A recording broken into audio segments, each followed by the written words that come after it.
Hello, everyone. This is John Brassard Jr., the kitchen table historian. Welcome back to the table. This week, I'm doing something a little different, so I hope that you enjoy it. After you're done listening, please be sure to let me know what you think on any of my social media outlets, the Kitchen Table Historian on Facebook, Instagram, or Twitter, or in the comments section of my website, www.johnbrassardjr.com. As always, I ask that you would please like, subscribe, recommend, write a review, or tell a friend or five about the podcast. This helps more people to find their way to the table and allows these great pieces of history to spread even further.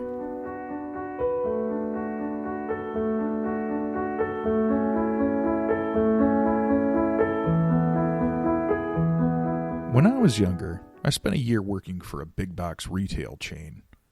One day I noticed that one of my fellow employees, we'll call her Mary, wasn't feeling well.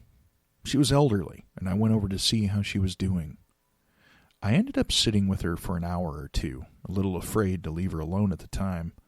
Management had been contacted, but they hadn't shown up yet. I thought that she might have had a heart attack or a stroke or something, and I wanted to make sure that she had someone with her if she did. Mary was very appreciative, and as the time passed, she began to talk a little about herself. One subject ran into another, and before long she was telling me about her experiences during World War II. Mary said that she had been one member of a vast number of women that had gone to work during that time to help support the war effort. She worked on an assembly line at a munitions factory, making bullets. Even decades later, Mary still remembered the order that the specialized rounds were manufactured in. It was a glimpse into an aspect of that time that I didn't know much about. Sure, I'd read about military strategy, battle accounts, and even Rosie the Riveter doing her part on the home front. But reading books and watching documentaries are different. Mary had actually lived it. In researching larger stories, I frequently come across smaller stories that are no less interesting. The problem is that there just isn't much to them. They're like snapshots into someone's life, like the time Mary spent on the assembly line during the war. Frequently, there isn't much insight into the people in the stories. They don't have any backstory, and they are never mentioned anywhere else again. They're more like characters in a TV show. They're a side character in one episode, and then they disappear again. But how many people are like that in our own lives? How many people do we walk past in the grocery store or see in the movie theater?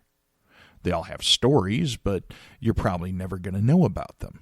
They're just movie attendant number one or grocery store girl.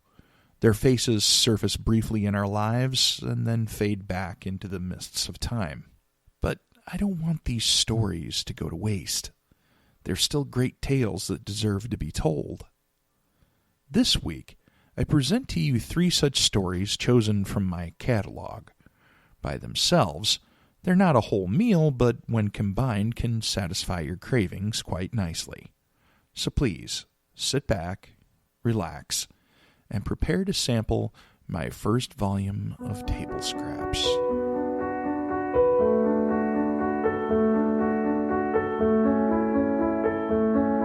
"17-year-old Lily Olsen stood on the streetcar, thinking of the poem that she had written to express how she felt. She was a good poet, and even won an award for it.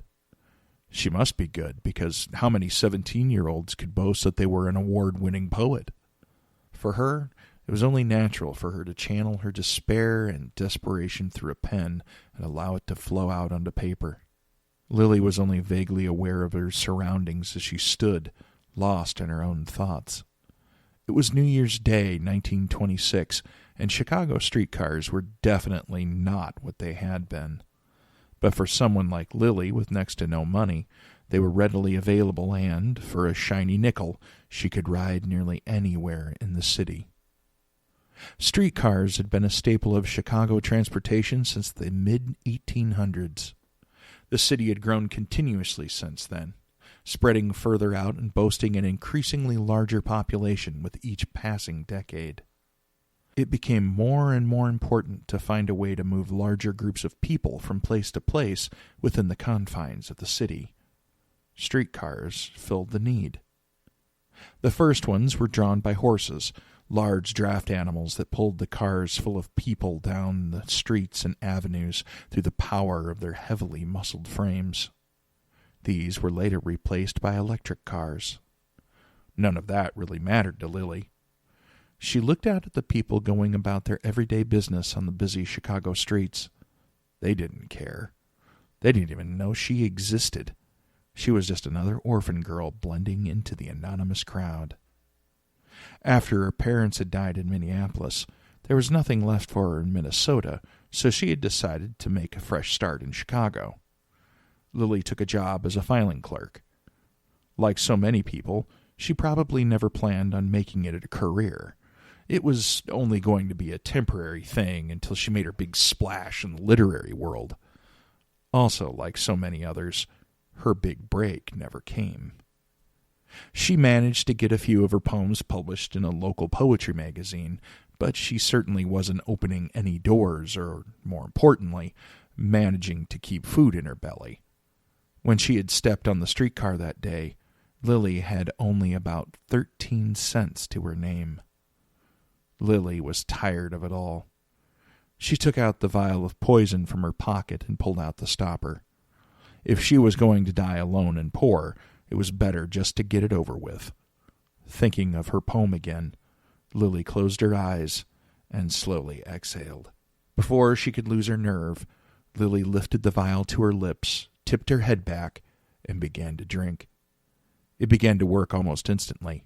She felt the liquid burn her mouth and throat as she swallowed. It hurt, but she knew it was temporary, and that very soon she'd never hurt again. Lily's vision began to blur as she felt her legs first weaken and then buckle completely under her own weight. By the time she hit the floor, it was like it was happening to someone else. Faintly, she noticed that several people had rushed to her side to help before everything went dark. Lily's fellow passengers tried their best to render what help they could. The conductor stopped the car and someone got the attention of a traffic cop working nearby. The policeman ran in and found the girl unconscious on the floor. The passengers told him what had happened. Thinking quickly, the officer took Lily to Iroquois Memorial Hospital, where she was treated for poisoning. Thankfully, doctors were able to revive her, and Lily made a steady recovery.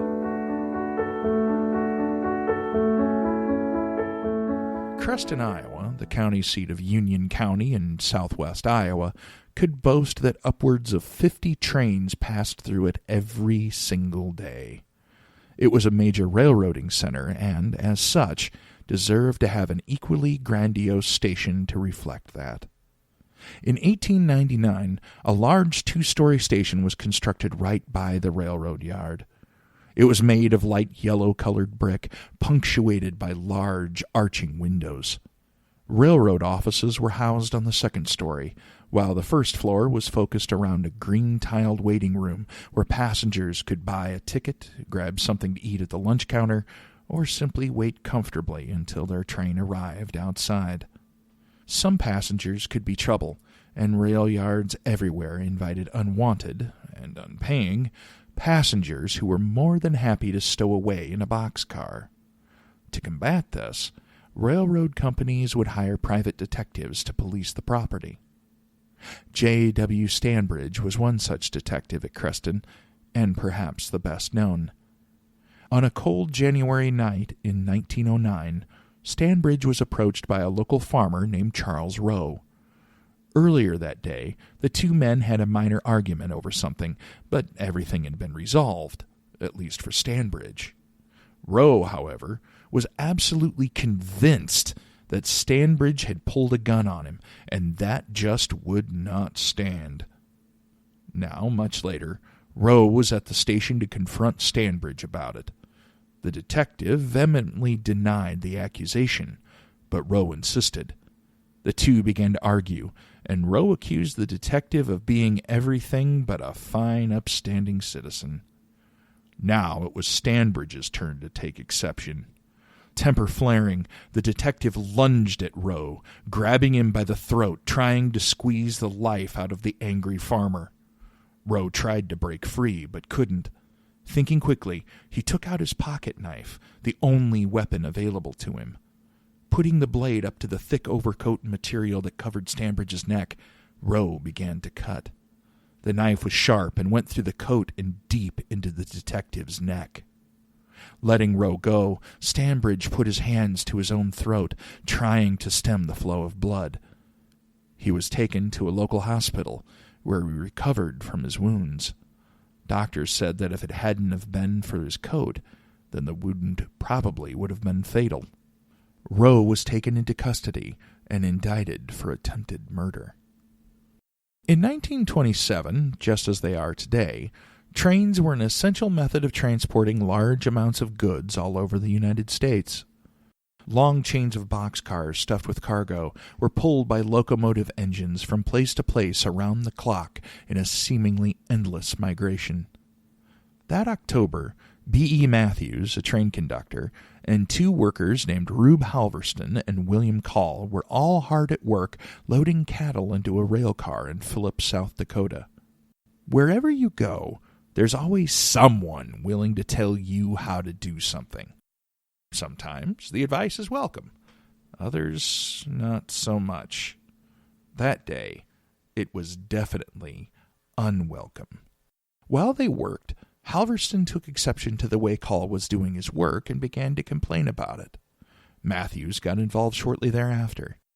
The frustration began to rise inside Call, and soon, like a balloon swollen with too much water, his temper burst.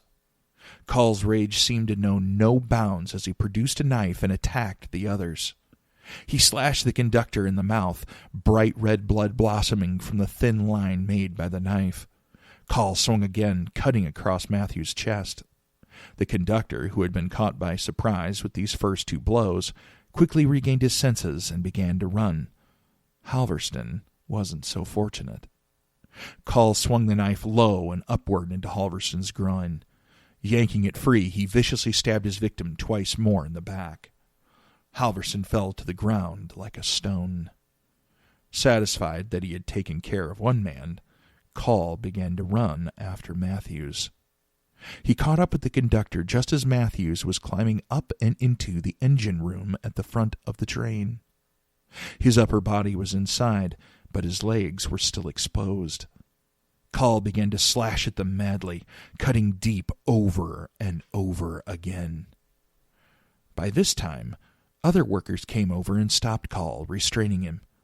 Matthews and Halverston, seriously injured, were taken to receive surgery at a hospital in nearby Pierre, while Call was arrested and taken to jail. While things were uncertain at first, both Matthews and Halverston survived, while Call awaited trial. History is, in essence, a collection of stories. What's more is that everyone has one.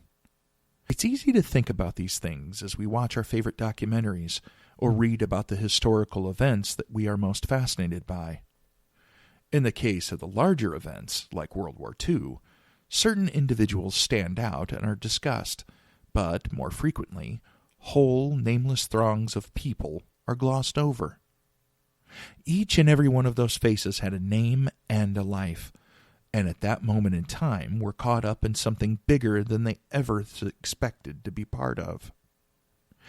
What does it matter that someone got into a fight at a train station or rail yard, or tried to commit suicide in a streetcar? Think back on your own life. Remember that time when everybody got drunk at a party, then came back home and ordered pizza?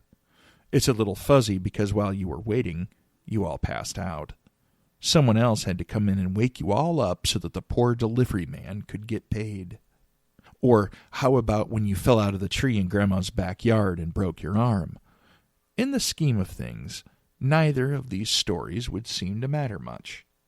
However, they were a part of your life, even if you don't think about them very often. They are a single stitch in the warp and weft of the fabric that is your life. I hope that you don't see these table scraps that I've given you today as something less than you deserve. Rather, I hope that you see each story as a small, delicious bite of history meant to be appreciated and savored. You have been listening to John Brassard Jr., the Kitchen Table Historian. I thank you all for coming out this week, and I sincerely hope that you'll make your way back next time to hear another strange tale that your grandma didn't want you to hear. This podcast was written and performed by yours truly, with the title music performed by Bo Moonlight and additional music provided by Audioblocks. Until next time, remember that no matter how calm things seem in the Midwest, there's always someone out there making things just a little weirder.